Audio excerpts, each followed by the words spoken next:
दो बेटी शर्मीली और सुमन के साथ एक छोटे से घर में रहती थी।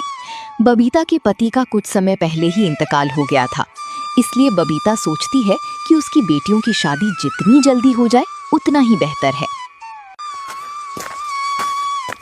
मुंशी जी, मैंने आपसे कितनी बार कहा है कोई रिश्ता देखकर बताओ लड़की के लिए। लड़की 19 साल की हो गई है।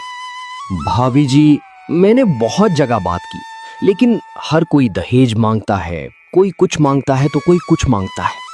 मुंशी जी, तुम तो जानते ही हो हमारे घर में कोई काम करने वाला नहीं है।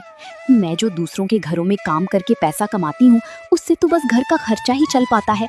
ऐसे में हम दहेज कहाँ से देंगे?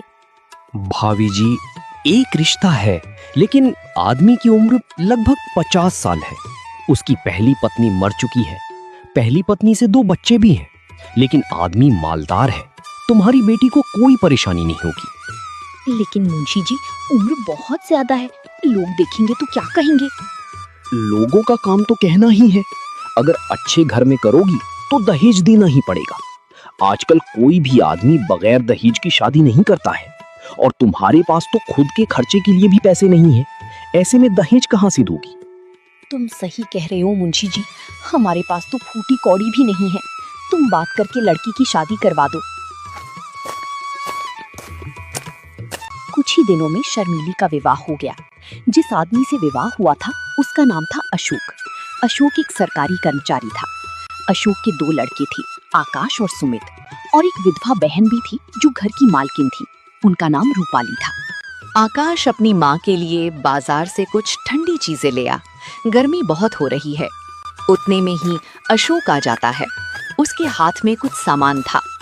अशोक शर्मीली को खुश रखने के लिए कोई ना कोई तोहफे रोज लाया करता, लेकिन शर्मीली को ना जाने क्यों अशोक के पास बैठना और हंसने बोलने में भी संकोच होता था।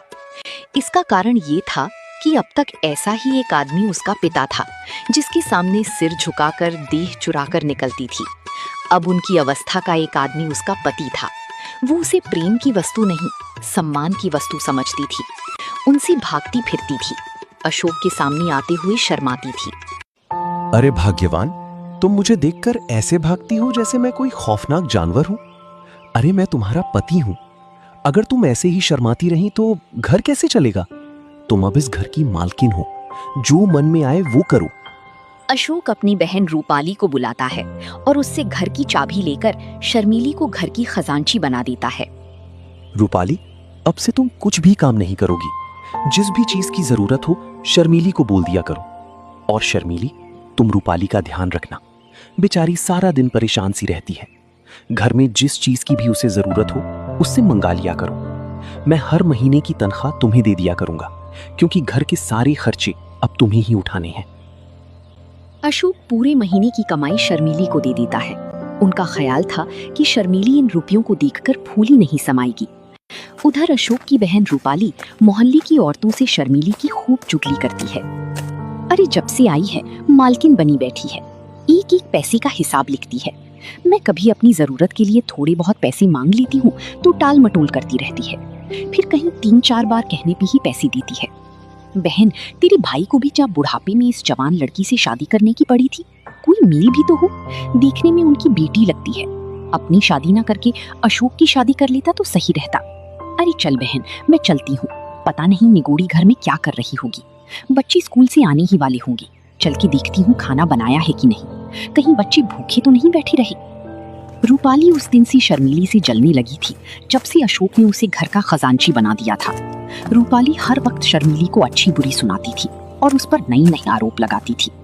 एक दिन शर्मीली छत पर किसी काम के लिए जाती है तो रूपाली कहती है, अरे ना लाज है ना शर्म, निगोड़ी ने हया भून खाई है। अब क्या कुछ दिनों में बाजार में नाचेगी? लोग देखेंगे तो क्या कहेंगे कि कल परसों की बहू छत पर चढ़ी डोल रही है। अरे अपने घर को सीखा था या नहीं?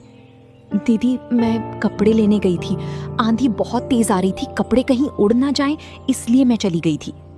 अरे मुझे बुला लेती, मैं क्या मर गई थी? लेकिन तू मुझे क्यों बुलाएगी? तुझे तो दूसरों से नैन लड़ाने हैं। घर का सारा काम यूं ही पड़ा है। बच्चे स्कूल से आने ही वाले होंगे, उनके लिए खाना पकाया है कि नहीं? सुबह से कपड़े ही धो रही थी, बस अभी फारिग